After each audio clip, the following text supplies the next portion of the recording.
What is up, everyone? This is your host, Eric Holtzman, and welcome to the Mindful Motion Podcast.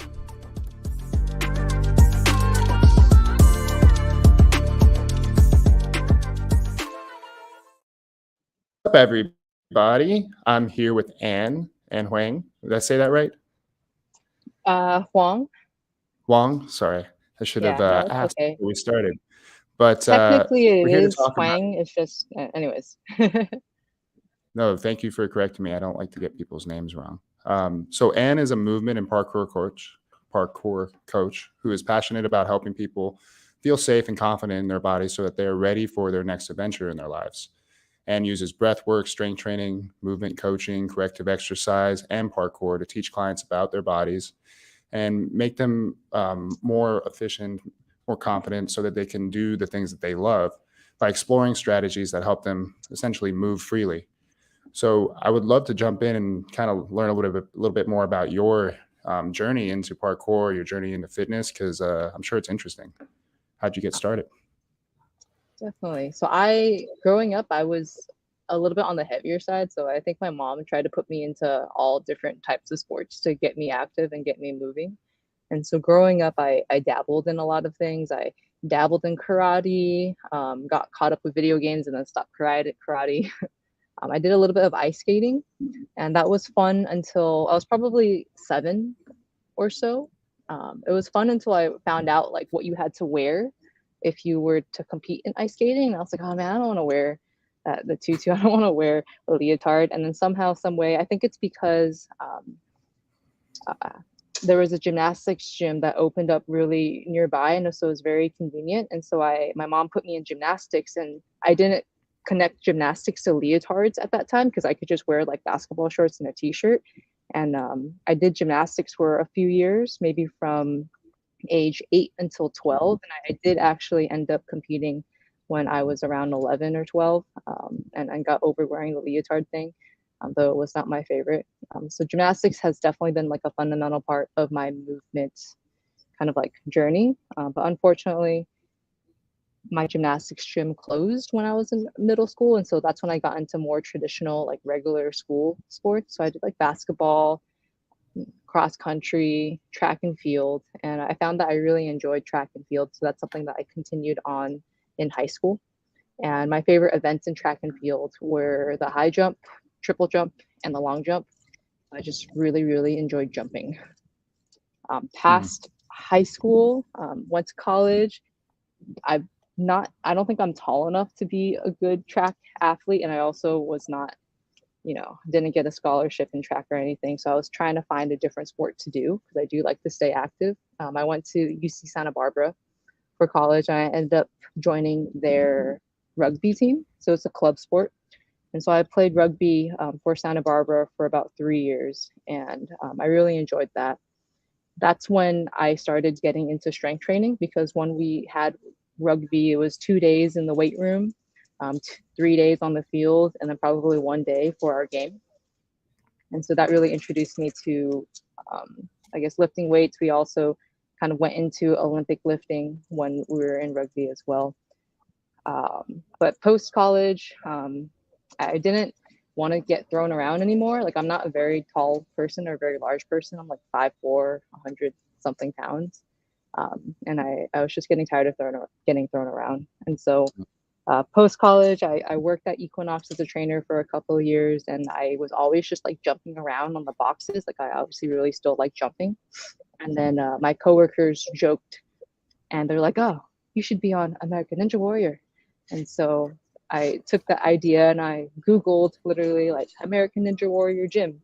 And then this parkour gym called Tempest Free Running Academy popped up on the search results. And so I took my first free trial class, and I found out that I really enjoyed parkour and like all the things that are part of the sport, and kind of ran with that.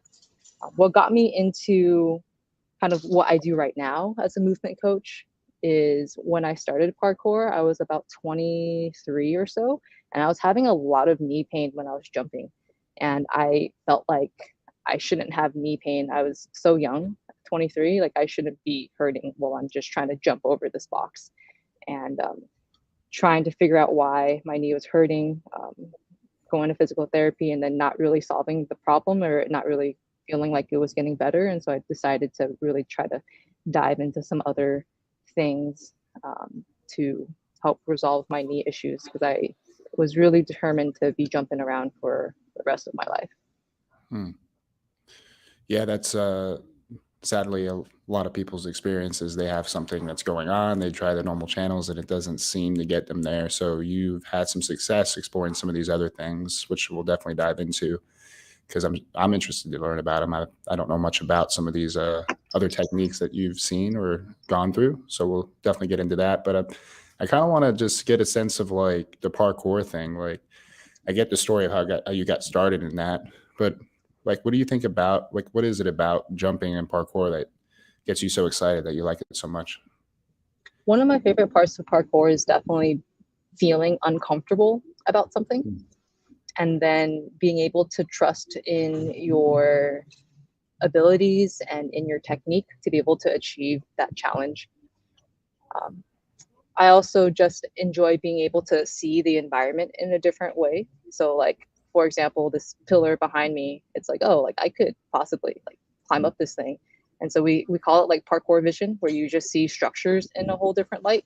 I imagine that skateboarders or street skateboarders have a similar type of vision. It's a lot of fun for me to like walk around the city and just envision these types of things. Another thing why reason why I really enjoy parkour is because I feel like it's a very true expression of movement that's not necessarily governed by like particular rules. Like, sure, there's technique and things to help you stay safe, but there's not really any rules to it, which is a lot of fun. And in that way, it reminds me a lot of an art.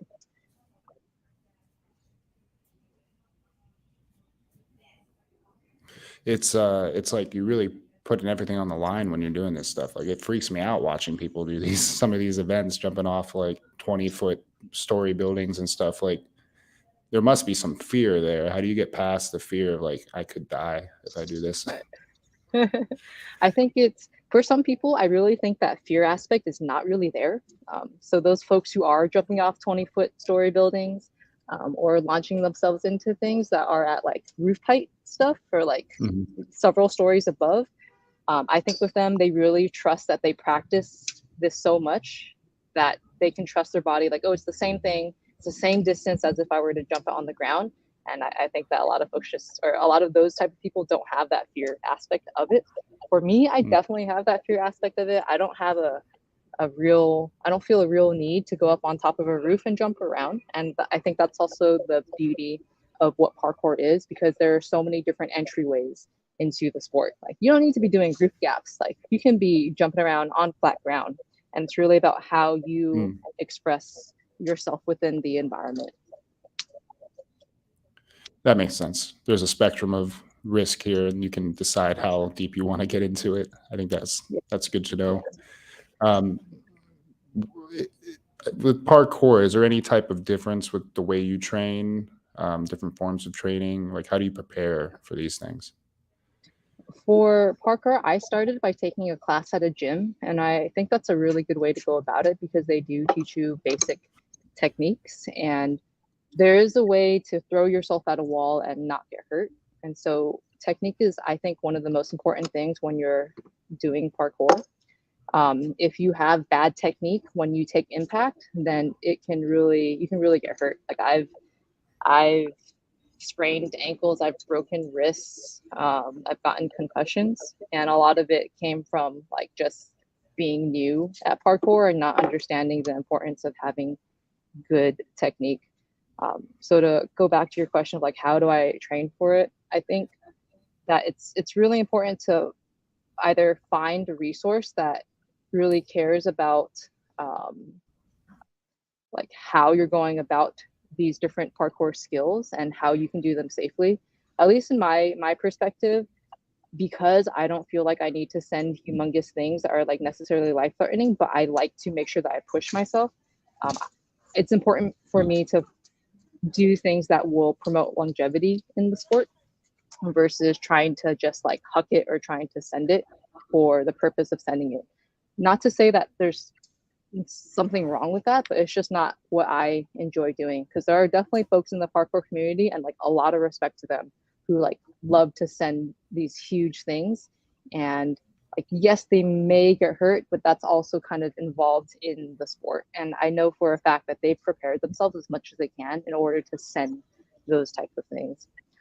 So for my own type of training, I would say I coach parkour, and luckily, since I coach a lot of beginner parkour, I can work on the fundamentals of parkour often.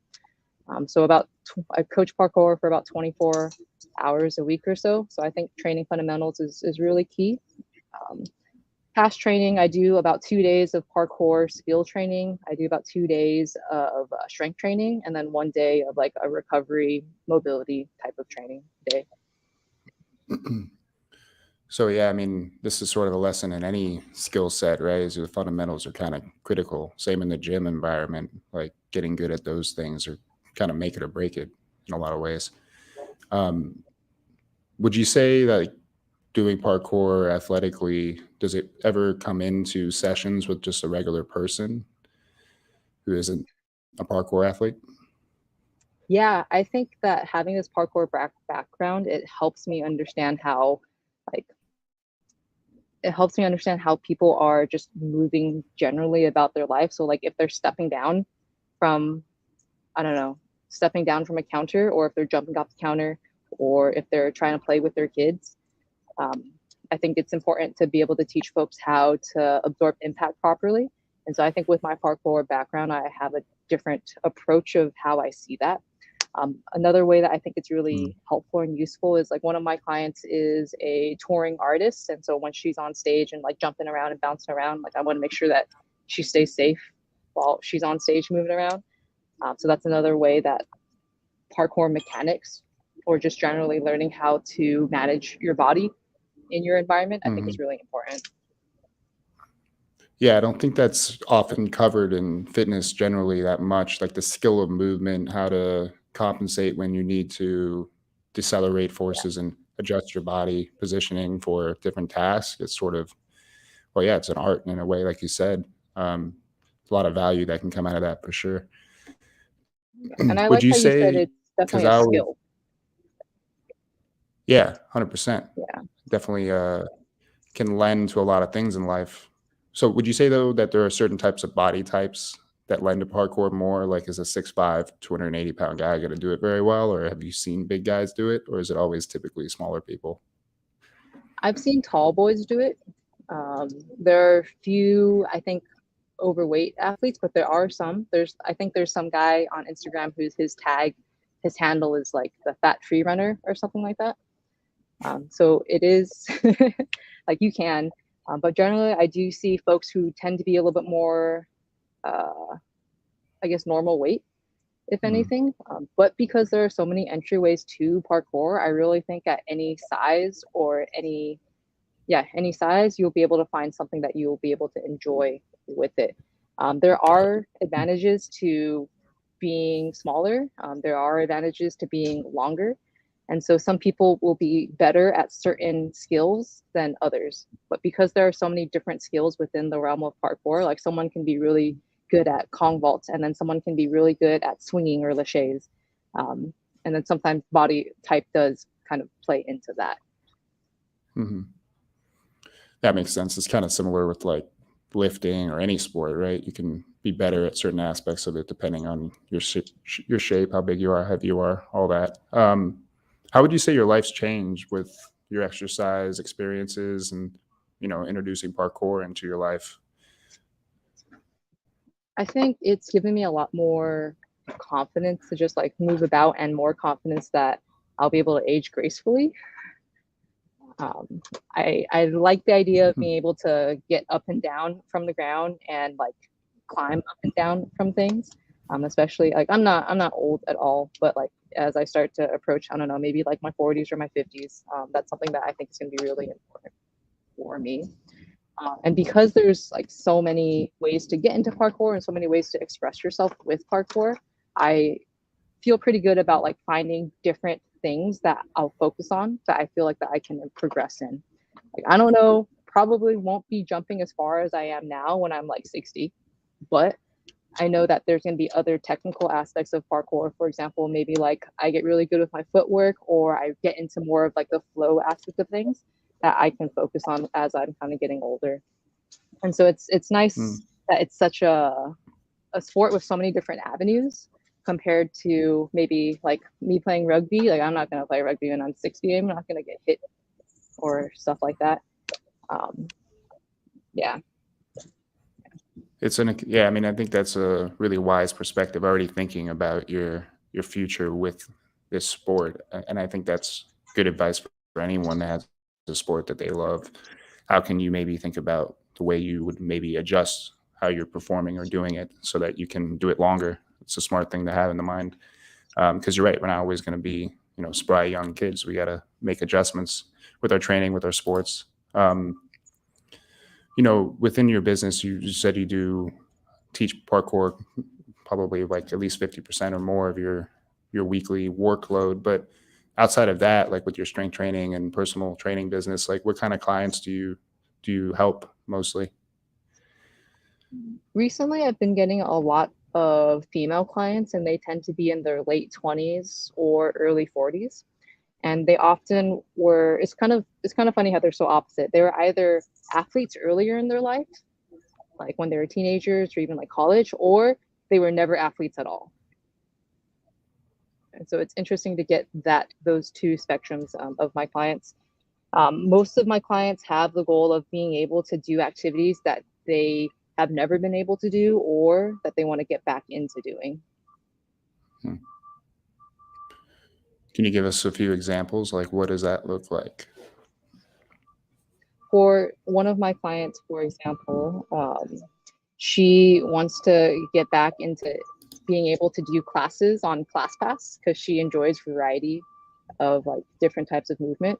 And so my goal for her is like, okay, cool. Like you want to go take these different fitness classes and have fun of like dancing or rock climbing or even like this body boot camp type of thing. That's awesome. And like, can we get your body to a point where you can do all of those things and then not wreck yourself doing them? Because you're, especially with like one of those one-off classes, like you're not, they're not always going to be focused on like how you're going about it. Oftentimes they're going to be teaching a skill, which doesn't always help you. If you have chronic pain, it doesn't always like uh, adjust for that often. And so I want to be able to give my clients the freedom to be able to choose what they want to do and feel good and safe doing it. So that's kind of just like one example.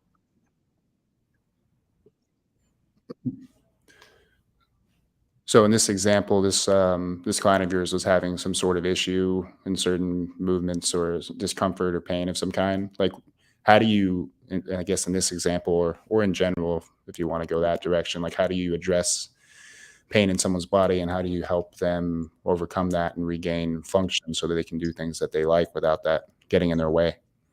Yeah. For me, it's important to have an initial baseline test. So I'll do some basic table test measurements to kind of help piece together what their body currently is at. I've also done a lot of like watching video.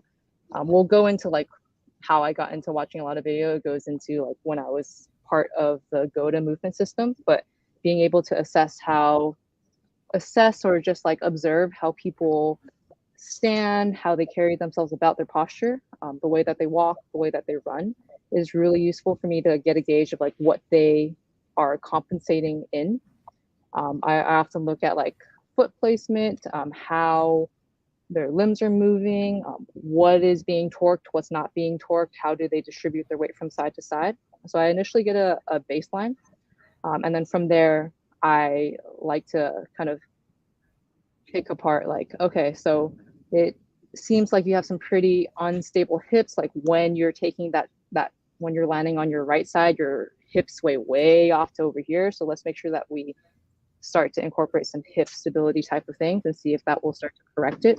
I tend to do reassessments every month or so with similar types of exercises to help gauge folks and to help make sure that we're moving along in the right direction. With the exercises that I do, a big focus is making sure that they're able to feel the right things when they're doing a particular movement.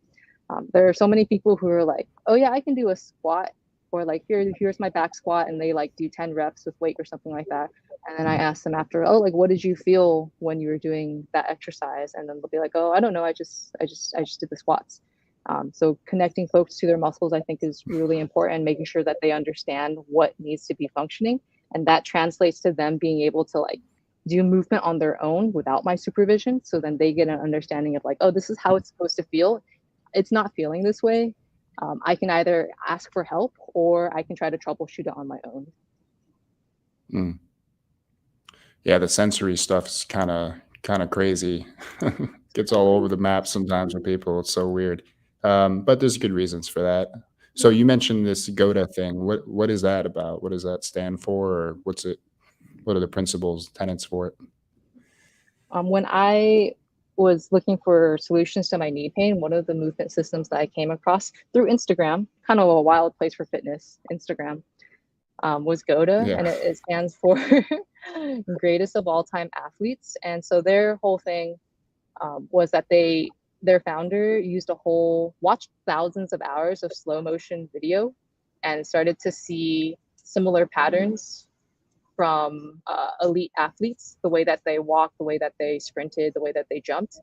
Um, and he started connecting it with other things in the world, like how I think animals were moving, how babies were moving. So a lot of like focused attention on like slow motion video and using video, and then using that to like nitpick at certain movements to try and figure out where compensations were.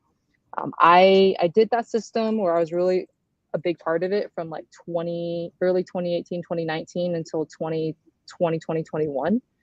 Um, and I can't tell you what they are doing right now, but I know that a big part of their thing was looking at slow motion video and trying to replicate patterns that they saw in high level athletes and high level movers and or movers who are moving like way into like their older Mhm. age. So you film someone, a client doing an activity of some kind you choose, and you try to infer potential issue out of that, and then you prescribe an exercise. So they like teach you, here's what you see. If you see this, you're gonna do this. Is that sort of how it is? I think that's a good representation of it. Yeah. And I Okay. think there was issue with that because like your eyes can fool you often. And in addition, like what you see, the outcome isn't necessarily what you want to mimic. There are like attributes that you have that might lead to that outcome. And so that's kind of where I started to detract from GOTA. So it kind of you got turned off by it because it wasn't fully making sense to you. Is that fair to say? It wasn't fully making sense to me. And then at the time, I didn't feel like they were very open to like learning more things outside of their own system.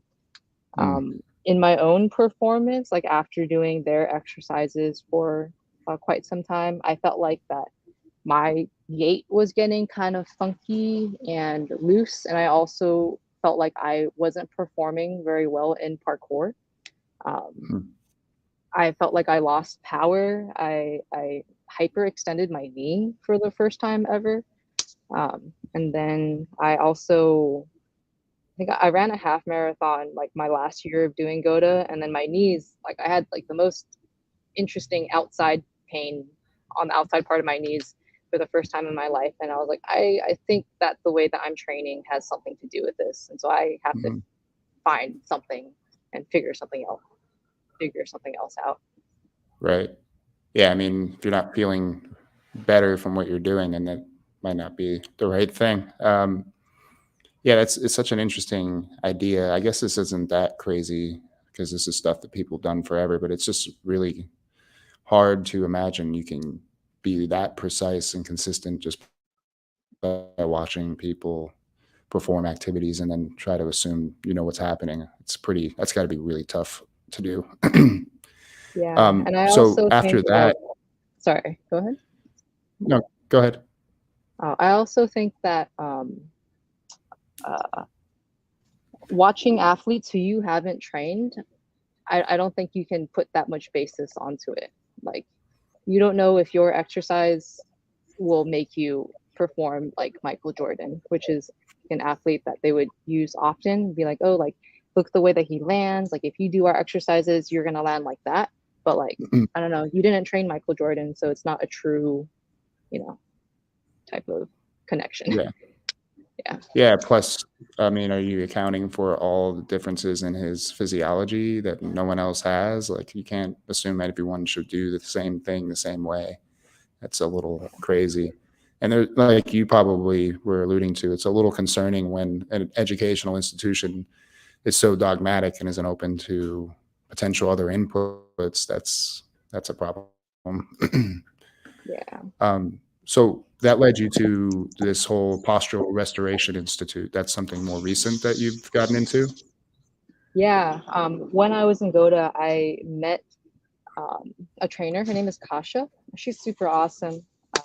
And she got into postural restoration. And she was telling me that it had a lot of the missing pieces that she felt like Goda was overlooking. And one of those pieces was breathing. And so I was really interested in trying to figure out like, oh, is there like proper breathing mechanics? We take more breaths in a day than we do steps. So I do feel like maybe I should take a look into like how are we supposed to breathe. And I think this was at the start of the pandemic when a lot of people were doing a lot more meditation apps and like focusing on trying to breathe. And so my clients would ask me at that time, they're like, oh, like how are you supposed to breathe? Am I breathing wrong? Should I breathe only with my mouth? Should I just breathe with my nose? Things like that. And so that posture restoration was a nice avenue to start to understand like proper respiratory mechanics. So is their main thing is trying to breathe properly, or is there other aspects to it? Um, to me, what I feel like they are really great at is that they explore postural adaptations. Like within that, they also explore how our body is asymmetrically balanced, and they also explore how they explore the influence of different polyarticular chains of the muscles. And so I found that to be really, really interesting. Another thing that was great about it coming from like the alternative biomechanic world of fitness on Instagram, like Goda or WEC Method or Flowbility, a lot of those types of things. At least PRI was very rooted in research, which was kind of refreshing. And they are also very open to like questions and very very focused on like trying to get you to understand what they want you to learn, which I don't always feel like is um, they encourage asking questions is what I'm Yeah, trying to say. Yeah, yeah, but yeah. yeah, Totally get backtracking that. to what they do, they like to look at how our bodies are asymmetrical and then how um, our different joint positionings, how they can affect how our muscles can function. They also really explore how a lot of folks nowadays in our society are hyper sympathetic or they're overly sympathetic, and how that can affect the way that we're breathing. In turn, can affect how the way that we are resting, which can in turn affect the way that we carry ourselves in our posture and in our gait. Kind of looking at this more holistically. You said something about being asymmetrically balanced. Does that mean more like if my right leg is turned in, I'm going to turn my left leg out as a sort of response to that? And is that sort of what you meant, or what is that? What's asymmetrically balanced mean? Um, Kind of. It's more of like within our body, we're literally not the same from one side to the other. Like our Mhm. heart is on our left side, our liver is on the right side, our diaphragm is literally smaller on our left than on our right. And so Mhm. sometimes it due to the asymmetry of our body, there can be imbalances and like typical patterns that are associated with system disuse or weakness that develops because of like our asymmetry. Our asymmetry might lead into some dominant overuse. We might fall into a certain pattern that we're not able to get out of. An example of this would be like the weight of our upper part of our body might shift our torso to the left, and because of that, like you're saying, it might shift our lower half to the right. And so I don't think that I've delved too deeply into PRI to like speak too heavily on the topic. Like I've taken 3 courses from them, and I definitely want to take a lot more. But I think that their approach to how working with the asymmetry of our body is really, really unique. Because to me, it's like, oh, like the reason why the right side of my back hurts could be totally different than the reason why my left side of the back hurts, which I think a lot in the rehab or like fitness industry, we're always trying to like be as equal as we can. And I think PRI gives you some like almost breathing room or like just understanding, which is I think a little bit of a relief as to like, oh, why am I so twisted up in this way? And like, how can I untwist in the other way? And I think a big thing for them is like not being stuck in a certain pattern and being able to alternate properly from side to side. Got it. Yeah. More realistic expectations, not assuming that we should be perfectly even left to right, which it's an unrealistic goal. And I spent a lot of time trying to get people even, but never in my mind am I like, you have to be perfectly even. That doesn't, like you said, that's not even how we are as human beings. So that would be a little unrealistic. But so what are I guess, the prescriptions or ways of changing the system? What do they use to do that? I would say that they really try to balance muscle activity. And specifically, they try to balance muscle activity around like the pelvis and the sternum and the sphenoid. They do a lot of, to me, it seems like they're trying to balance this muscle activity and they're trying to get your body okay with being in a pattern that you're not used to. So say that you're stuck in a certain pattern, like you're really right side heavy. In order for your body to feel comfortable alternating to your left, you have to own that left side position. A way that you're able to like own that left side position is being able to properly breathe through it. Something that I remember from one of their courses is your body's not going to want to be in a place where it can't breathe. And so a lot of their techniques involve like you're gonna soft inhale through the nose, long exhale through the mouth. You're gonna pause for a few seconds and then repeat the process. And so I really think it's about getting your nervous system to be comfortable owning a position that you might have lost or you might not be able to get into as well. Okay. So is it like, say someone can't bend left super well, you might go to that side, hold it, and breathe in that position so you get more comfortable with it? Is that sort of the idea? Or you're Yeah, actually in a training way, it? and then in a way, so they'll get into a position where they're able to bend to their left side. Usually, it's a combination of like maybe you have to get your left hamstring, your left obliques, and other different muscles in that chain involved, and then holding that left hamstrings, left adductors, left obliques, and holding that position in order to feel comfortable there.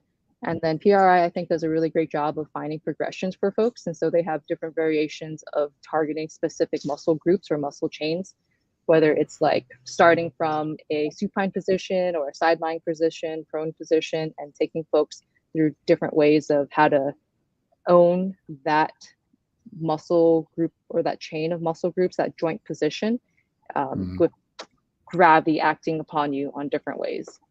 Interesting. Okay. Yeah, sounds very similar to something we call bioconfigurationalism in my one of my classes. That sounds Essentially, so it's just the fancy. idea. Huh? Yeah, that sounds It's a so lot. fancy. Yeah, I know. It's a mouthful, but it's basically just saying, hey, if you can't have trouble bending left, let's see how many different ways we can put you in that left bend on your stomach, on your back, on your side, standing up, and then have you be really stable and strong there. Because if you can do something in a wide range of ways, you're going to have a more robust system and more capable system, which is kind of what you're saying, and that's brilliant. Yeah, So and like all these systems with have like pieces to the puzzle, right? Like everyone has something that you want to kind of bring in, be able yeah. to integrate. Yeah. Yeah, it sounds like you have a few different. These are just a couple. I'm guessing you've had other educational systems or experience from other modalities, maybe. Like, how do you work with people? Like, what's your assessment look like? What's your sessions look like? How's that unfold for you? Generally, I'll do an assessment. We do some range of motion tests, get a baseline, like table test type of things. I'll watch their squat, their toe touch, their how they're able to stand on one leg, stand on the other leg, walking, running, sprinting. I really love seeing people sprint. Like I understand that it is like a skill to be able to sprint, but in a sprint you like are not thinking. Whereas I've seen people or experienced people trying to consciously change how they walk to try to fit into what I want to see on the assessment. And so that's not something that I want to happen either. Anyways, so assessment, generally I try to start with some low hanging fruit. So for example, if like in their postural assessment, it seems like their hips are really far pushed forward, I using concepts from PRI and using some concepts from other strength training certifications that I've done, I try to figure out, okay, like, are you really pushed forward because your pelvis is really tipped forward? Why is your pelvis really tipped forward? What muscles do we have to strengthen? Okay, maybe we have to get those proximal hamstrings into the picture. We got to get that TVA into the picture. We got to get those obliques into the picture so we're able to balance you a little bit more. So typically in a session, I'll start with mobility correctives as a warm-up. And examples are just like simple hamstring bridges or like teaching them how to do 8-point plank, like wall supported kickouts, things like that. Sometimes I even mix in like some breathing things to teach them how to direct air into certain spots of their body. For example, directing air into their back ribs or directing air into their chest. After mobility correctives, we go into more of like, I would say isometrics. And then after isometrics, we go into more of like strength training things. And then past that, might add in some plyometrics, depends on what their goal is. So I generally start like mobility stuff, we get into isometrics, we get into strength training, and then more specific things. And this can depend from person to person and how they work. Like for myself specifically, I generally start with like mobility corrective that I need to work on. And then from there, I'll go into a dynamic warm up. And then I'll go do parkour, or I'll do mobility correctives, ISOs, and then I'll go strength train. So why do you structure it in that way? I like to structure it in that way because I feel like the mobility correctives gets people in the right headspace to focus. And then it also helps them get into positions that they might not be able to get to just walking into the gym or walking into the session. But I think the biggest thing is it just helps them get into the right headspace of like, hey, we need to focus and I need you to feel the things and you need to communicate with me that we need to feel these things. Mm-hmm. Yeah. And what is the purpose of the isometrics? I like isometrics because one, I think it helps you understand how muscles can engage. And a lot of the isometrics that I do, we're not actively contracting. I would say that we're almost holding a more, I don't even like more of an eccentric type of position. So I'm not having them squeeze and hold isos. It's more of like, for example, like a split stance hip hinge and then being able to feel their glutes lengthen. I think that really helps with them understanding like what they should be feeling in their squat. And I like isometrics because there's a little movement and they can just focus on what they're feeling. From there, if they are able to feel what I want them to feel from those isos, then moving on to squats or more like dynamic movements, it's easier for them to understand what they need to be feeling. And it's easier for me to cue because now they know what I'm looking for and what they need to be looking for when they're doing the exercise. Okay. Yeah, it sounds like you're almost just preparing them for the harder stuff in a way, getting their mind Yeah. right, getting their body prepared physically, which is, yeah, that's great. Um, do you do anything specifically for yourself or for your clients that are, you mentioned mobility stuff, which I'm assuming is sort of an injury prevention type of mindset. What does mobility training look like in your world? In my world, it looks like a lot of PRI techniques that help people understand what muscles need to fire in order to achieve a certain range of motion. It also entails like learning how to expand your back ribs if in your breath. So then that way, like things can glide and move a little bit better. Um, Can you unpack that a little bit? Like, what is that? Like, how do you get someone Yeah. to, like you mentioned, breathing from different parts of your rib cage and chest? Like, how does that happen? Yeah. Yeah. For example, something that I like to do for myself personally, especially if my upper back is feeling really tight, is I'll kind of sit into a deep squat, have my hands kind of hanging off of something. And then from here, I want to try to breathe into my upper back so my air goes backwards and it feels like a nice stretch from the inside out. And then I find that helps really like get rid of a lot of funky stuff that is in my back. And I like that you're doing it by yourself and that you don't necessarily need like a tool in order for you to be able to achieve that. Sometimes what I mean by like compression in your back and you're expanding it is like if we're standing and then we're like, especially when I'm coaching, I'm kind of like here because I'm very hyper alert. I coach a lot of children, and so children and parkour need to be very alert. And so like I also don't want to be stuck here. And so that breathing and learning how to breathe into other parts of my rib cage, like by putting myself in a position that will bias airflow back there, is something that I think is helpful for mobility too. So Mm. it's just like restoration of that position that you want to have in. I think movement variability is really important to me. Okay. Yeah, it's kind of a crazy field, this whole breath thing. It's very deep if you really dive into it. I even remember, I don't know if you heard about this one. I can't remember the name of it, but it was like a whole system about breathing and trying to correct scoliosis by breathing in certain positions to try to reshape the structure of the spine, which was like mind blowing. Which apparently there was some success in it because people are still doing it. It's kind of nuts though, because you could have different parts of your spine, rib cage not moving because of improper breathing mechanics, and you can alter that, and it's really remarkable. When it comes to like structuring your workouts for your clients, it sounds like you already painted a picture of how you do that, but is your assessment seeing how they move lending to what you decide to do in your sessions, or is it also just basic strength training? Like what do sessions look like? How do you structure them? Um, Like the monthly exercise? assessments do help with how I program for their correctives, but in terms of strength training, I do have a pretty like solid rotation of things that we just generally usually always do. Um, your squat, I like a split stance deadlift. I have a variations of push-ups that I enjoy doing, variations of pull-ups that I enjoy doing. And so in terms of like strength training exercises, they're pretty like have the same like 6 different exercises that we kind of work through. Hmm. But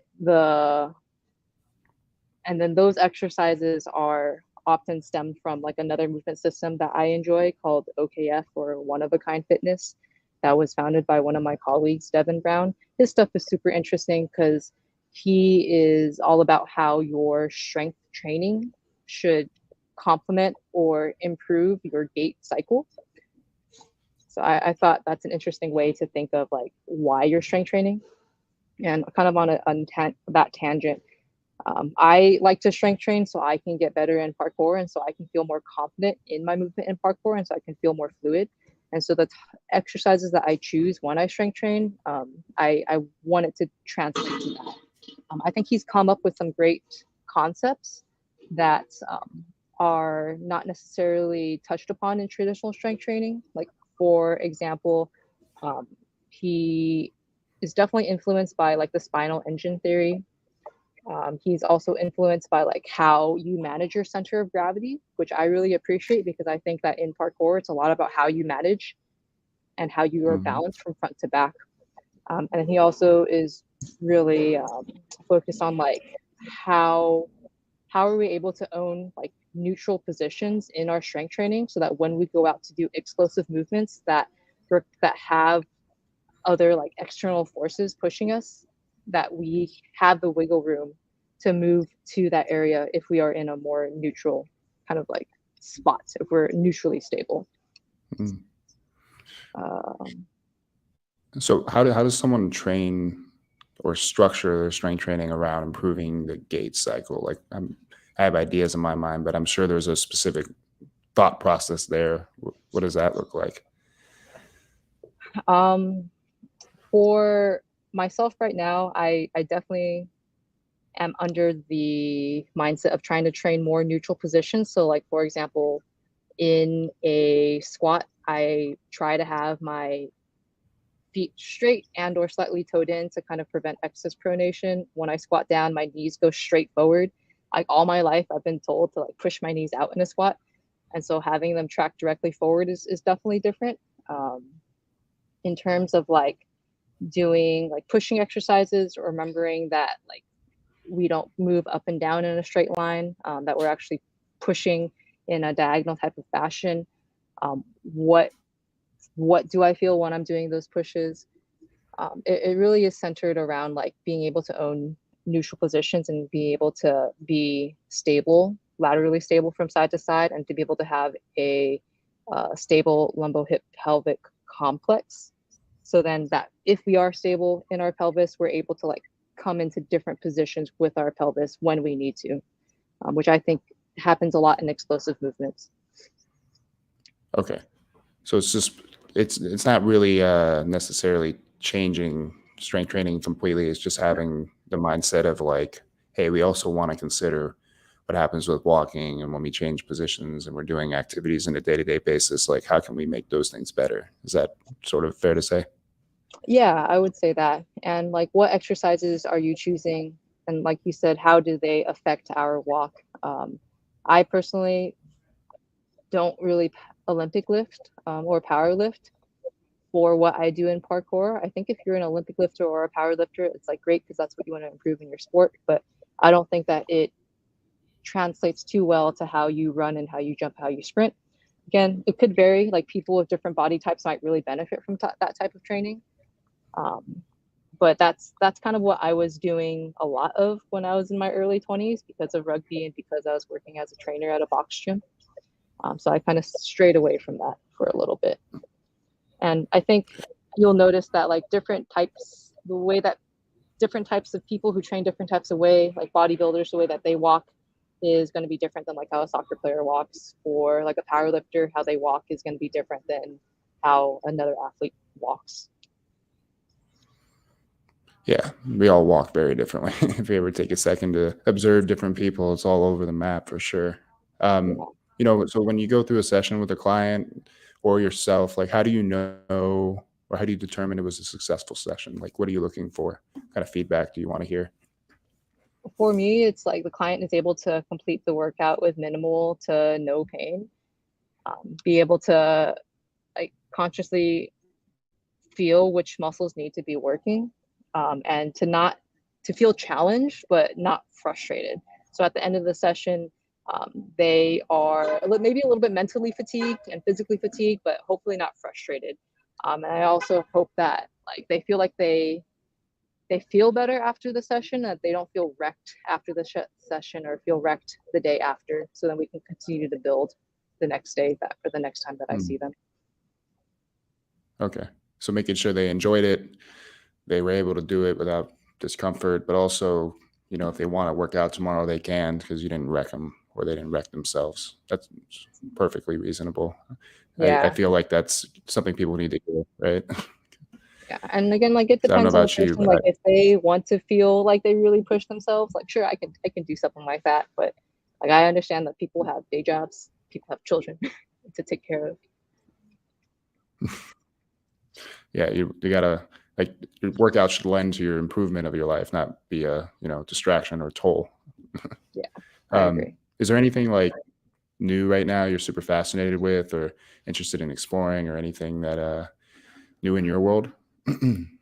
I'm still really interested in posture restoration. I really want to take a live course soon. Another system that I'm interested in learning more about is DNS. I think you've heard of them, like dynamic neuromuscular stabilization. Um, and I think Uh, they're cool because they look at movement and posture from like a developmental standpoint, and so they'll mhm, have uh, folks like go through like 3 month like essential landmark or checkpoints for 3 month old or 6 month old, so on and so forth. Because sometimes I do think folks can miss certain milestones when they're learning how to crawl or when they're learning how to walk, that can lead to certain dysfunctions in their movement. So Hmm. PRI, DNS are things that I'm currently, like, at least movement wise, still interested in. I'm still heavily fascinated with parkour. Still trying to like practice as much as I can. And I videotape so many people, or like screen record so many athletes doing these huge jumps and trying to take away like what is it about them that they can, what is it about their technique that they're able to land this, or why does it look so smooth and why does it look so clean. This year in parkour, I'm mostly competing in skills, which is like the technical aspect of parkour. They'll give you different parkour challenges and you'll have to complete them, and complete them in a way that they have told you to do so. Like if you need to stick a landing, you need to stick a landing. But another offshoot of parkour that I'm kind of getting more fascinated with is freestyle. And so that's when you see folks doing flips and connecting different like stylistic movements into their lines. And so I'm kind of looking into that after this parkour season is over. That sounds interesting. There's so many facets to this. It's kind of fun to explore. I would love to be able to do that. I think the risk Yeah. is too high for me though, with my neck. I remember. You know, I know you gotta get out of here soon, but I just one more question, if it's okay. I'm kind of curious, like if you could go back and 10 years ago and give yourself advice, what advice would you give yourself? Um, Keep looking for things that bring you joy. That's and maybe look into a stunts career. A stunt I career. think that, It's never too late. yeah. 10 years ago would have been nice. Yeah, I guess there is like a sort of like what do you call it? A deadline for that, right? A certain age point where it starts to become a little unrealistic doing stunts for movies and stuff. Yeah, it's not only that, but it's like there's so much skill that stunt folks have, so much skill that you need to develop, whether it's in like Yeah, probably martial takes a arts or like decade to get there. falling. Yeah, definitely. Well, I really appreciate you taking the time to talk with us and coming on.